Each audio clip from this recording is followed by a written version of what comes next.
Starting in the late 1990s, French and German archaeology teams were making, quote, amazing new discoveries in between the Tigris-Euphrates rivers in what of course is Iraq, formerly Mesopotamia, formerly Persia, formerly Chaldea, but it all refers to that portion between the Tigris and Euphrates rivers. In 1999, for example, ABC News reported more than 400 ancient Sumerian artifacts had been discovered in a small town about 100 miles south of Baghdad. The Iraqi news agency said that the objects they found ranged from animal to human shape artifacts to cuneiform tablets and even ancient weapons. And I kind of wondered at the time, what's the big deal about an old rusty sword? But there may be more to it than that. At least one cylinder seal depicted a very tall person representing the king, and it was thought that this represented the ancient Sumerian god king Gilgamesh. These antiquities were dated back more than 2,000 years. In 2002 and early 2003, these French and German teams were continuing to make new discoveries in Iraq.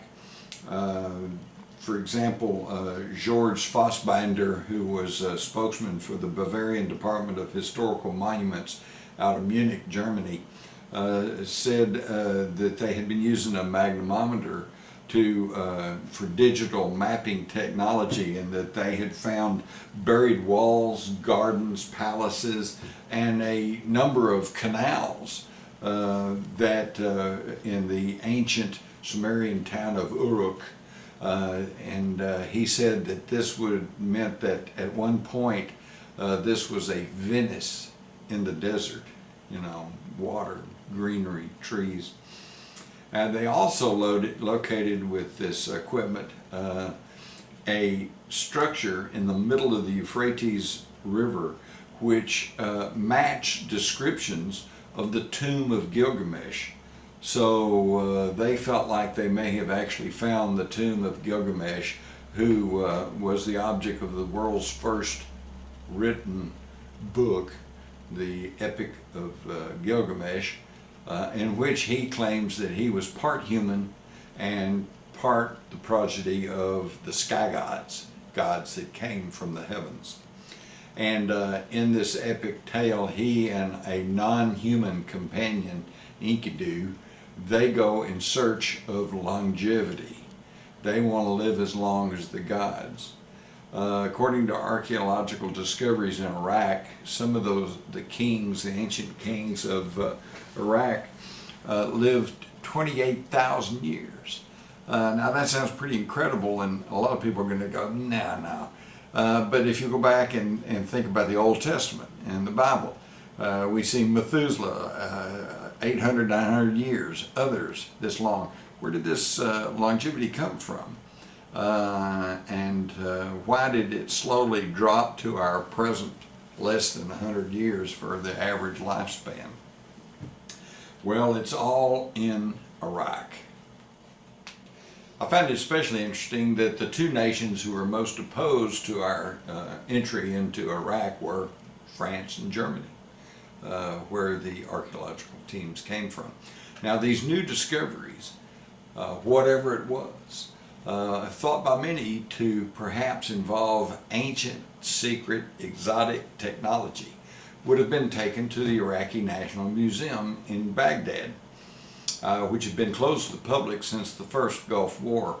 In fact, because of that war in 1991, 9 Iraqi regional museums had been closed and looted, and they were already very upset about this loss of their heritage.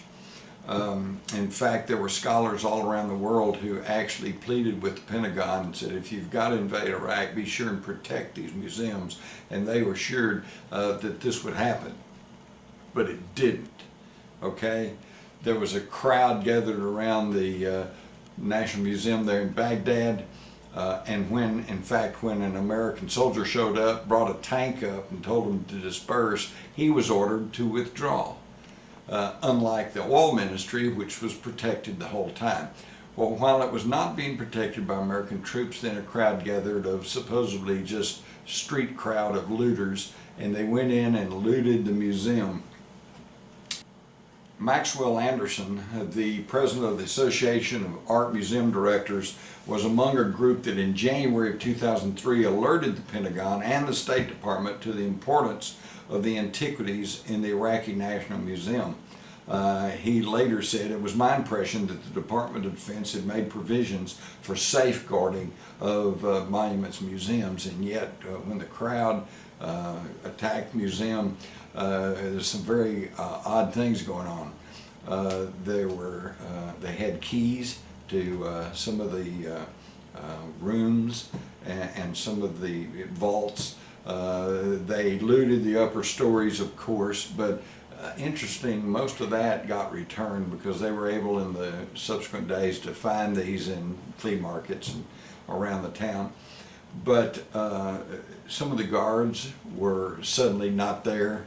And most interesting was the fact that the so-called looters bypassed very, very good fakes. Okay, so they knew the fakes. They were after something else. And what were they after? Well, they were after what was in the basement of the Iraqi National Museum, because this is where they would have taken the new found artifacts and perhaps the evidence of this ancient technology.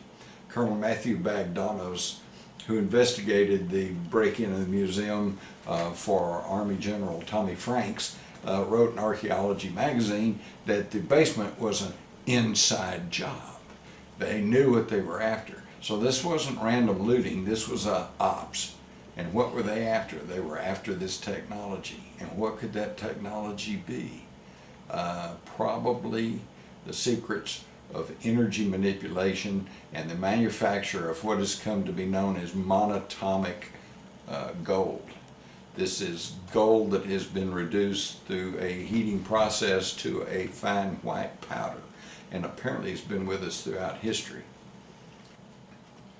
You can find further information on energy manipulation and the generation of the white powder of gold at 0 Point Technologies. Their website is zptech.net, or just see the link below.